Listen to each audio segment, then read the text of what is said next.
Welcome back. બુલેટિનમાં આગળ વાત કરીએ સુરતની, તો સુરતમાં પાણીજન્ય અને મચ્છરજન્ય રોગચાળો વકર્યો છે.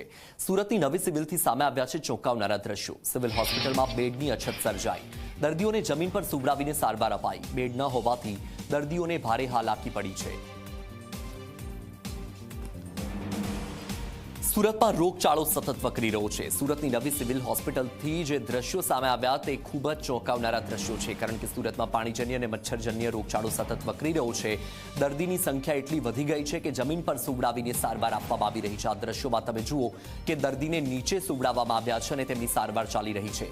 બેડ ન હોવાથી દર્દીઓને ભારે હાલાકી પડી રહી છે. સુરતથી આ ચોંકાવનારા દ્રશ્યો સામે આવ્યા છે. સુરતની નવી સિવિલમાં દર્દીઓનો ધસારો, જમીન પર દર્દીઓની પથારી કરી અને જમીન પર દર્દીઓની સારવાર કરવામાં આવી રહી છે.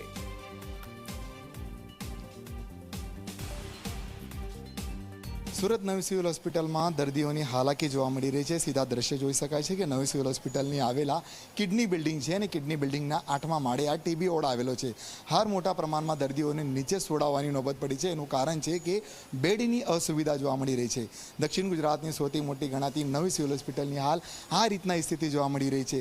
એક નહીં પરંતુ 8થી વધુ દર્દીઓને જે છે હાલ નીચે સોડાવવામાં આવ્યા છે, કારણ અહીં બેડની જે છે અછત જોવા મળી રહી છે. સારવાર અપાઈ રહી છે, ક્યાંક બોટલ ચડાવવામાં છે, કાંઈ લોહીના બોટલ ચડાવવામાં આવ્યા છે અને દર્દીઓ જે છે મોટા પ્રમાણમાં જે છે હાલ નીચે જે છે અહીંયા સુડાવવામાં આવ્યા છે. હાલ તમે દ્રશ્ય પરથી જે છે જોઈ શકાય છે કે નવી સિવિલ હોસ્પિટલ જે છે કઈ રીતના જે છે અહીંયા સારવાર આપવામાં આવી રહી છે અને કઈ રીતના જે છે તંત્રની બેદરકારી જે છે અહીંયા ચાલી રહી છે આપણે જોઈ શકાય છે. અને ત્યારે મહત્વની વાત છે કે નવી સિવિલ હોસ્પિટલ ખાતે મોટા પ્રમાણમાં જે છે અહીં દર્દીઓ જે છે સુરત જ નહીં પરંતુ વિવિધ રાજ્યોમાંથી બી જે છે અહીંયા સારવાર માટે જે છે અહીંયા આવતા હોય છે અને સારવાર માટે આવતા હોય છે, પરંતુ આ રીતના જે છે અહીંયા સારવાર આપવામાં આવી રહી છે. મહત્વની વાત એ પણ કહી શકાય છે કે જે રીતના જૂની બિલ્ડિંગ જે છે તે જૂની બિલ્ડિંગ જર્જરિત હોવાથી જે છે અહીંયા દર્દીઓને જે છે કિડની બિલ્ડિંગના વિવિધ વોર્ડમાં જે છે અહીંયા દાખલ કરવામાં આવે છે, પરંતુ સુવિધા કેમ નહીં કરવામાં આવી? અહીં એક દર્દીના સગા છે, નીચે સુડાવવામાં આવ્યું છે. શું કહેશો?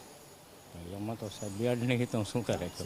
બેડ નહીં તો શું થયું છે? ટીબી. તે આજનો બીજો દિવસ કહી શકાય છે અને હજુ સુધી જે છે આ રીતના જે છે દર્દીને અહીં સારવાર અપાઈ રહી છે. અને ખાસ કરીને નવી સિવિલ હોસ્પિટલ જે છે હાલ અનેકો વખત વિવાદમાં આવતી હોય છે, સુવિધાને લઈને આવતી હોય છે, દર્દીને પડતી હાલાકીને આવતી હોય છે, ત્યારે ફરી દર્દીની જે છે હાલાકી જે છે અહીંયા જરૂર પડી રહી છે. કારણ કહી શકાય છે કે જે રીતના બેડની અસુવિધા કહી શકાય છે, કારણ બેડ પૂરતા નથી. સિસ્ટર, બેડ પૂરતા નથી કે શું નીચે છોડવાની જરૂર પડી? એ તો એચઓડી અને એ લોકો ડિસાઈડ કરે. કારણ શું છે નીચે છોડવાનું? મને બી નહીં ખબર એવી તો. શું કામ સુવડાવવામાં આવે છે? અત્યારે બેડ ઓછા પડે છે એટલા માટે. કેટલા દર્દી હશે કે નીચે સૂતા હશે? નીચે 5 જેટલા. બિલકુલથી કે બેડ જે છે પૂરતા પ્રમાણમાં નથી અને તેના કારણે જે છે હાલ આ રીતના જે છે સારવાર જે છે અહીંયા આપવામાં આવી રહી છે. મહત્વની વાત એ છે કે નવી સિવિલ હોસ્પિટલ અનેકો વખત વિવાદમાં આવતી હોય છે, દર્દીઓને હાલાકી પડતી હોય કે ક્યાંક જ્યાં દર્દીઓને પૂરી સુવિધા નહીં મળતી હોય. ફરી હાલ જે રીતના જે છે કિડની બિલ્ડિંગમાં દર્દીઓને નીચે છોડવામાં આવ્યા છે, એનું કારણ છે કે પૂરતા પ્રમાણમાં બેડ નથી. હાલ તો દર્દીઓ જે છે હાલાકી વચ્ચે સારવાર મેળવી રહ્યા છે. કેમેરામેન વિજય બિસાની સાથે પ્રશાંત ડિવરી, જી મીડિયા, સુરત. ઝી 24 કલાકના અહેવાલની અસર જોવા મળી. ઝી 24 કલાકના અહેવાલ બાદ તંત્ર દોડતું થઈ ગયું છે. તાત્કાલિક વધુ બેડની વ્યવસ્થા કરવામાં આવી. તો સુરતની નવી સિવિલ હોસ્પિટલમાંથી જે દ્રશ્યો સામે આવ્યા, તમે જોયું કે દર્દીઓને નીચે સુવડાવીને સારવાર કરવામાં આવી રહી છે. ઝી 24 કલાક જનતાનો અવાજ બન્યું અને જનતાની સમસ્યાને વાચા આપી આ અહેવાલ દર્શાવ્યો અને હવે એ અહેવાલની અસર જોવા મળી રહી છે. તંત્ર દોડતું થઈ ગયું છે અને તાત્કાલિક બેડની વ્યવસ્થા કરવામાં આવી.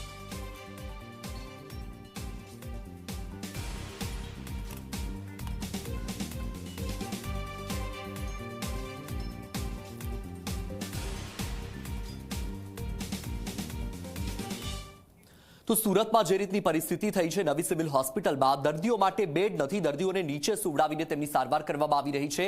ઝી 24 કલાકે તેનો અહેવાલ દર્શાવ્યો અને હવે તંત્ર દોડતું થઈ ગયું છે અને નવા બેડની વ્યવસ્થા કરવામાં આવી રહી છે. સતત રોગચાળો વકરી રહ્યો છે અને રોગચાળો વકર્યા બાદ જ્યારે તંત્રને ખબર હતી કે આ રીતની પરિસ્થિતિ છે, સતત રોગચાળો વધી રહ્યો છે, તો શા માટે તમે પહેલા વ્યવસ્થા ન કરી? આપણી સાથે સંવાદદાતા પ્રશાંત જોડાઈ ગયા છે. પ્રશાંત, ઝી 24 કલાક જનતાનો અવાજ બન્યું છે અને સતત હંમેશા ઝી 24 કલાક જનતાની સમસ્યાને વાચા આપવામાં અગ્રેસર રહ્યું છે. ફરી એકવાર એવું થયું છે, પરંતુ સવાલ એ થઈ રહ્યો છે કે હવે તંત્ર દોડતું થયું અને બેડની વ્યવસ્થા કરી તો તમને ખબર હતી કે સતત રોગચાળો વધી રહ્યો છે, તો શા માટે તમે કોઈ પહેલા વૈકલ્પિક વ્યવસ્થા ન કરી? તમને કાન મરોડવા માટે દર વખતે કેમ કોઈ જોઈએ છે?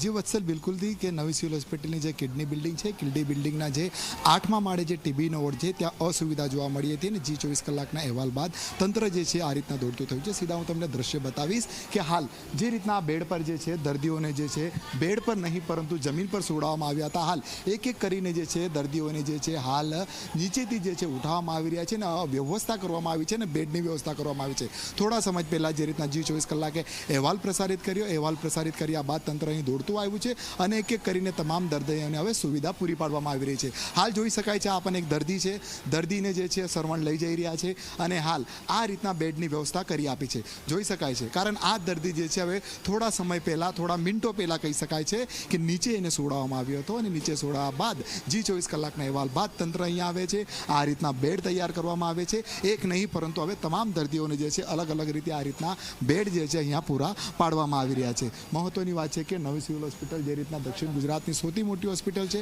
શું કામ આ રીતના સુવિધા છે? સીઓમો સર છે આપણી સાથે, અહીંયા આપણે જાણીશું.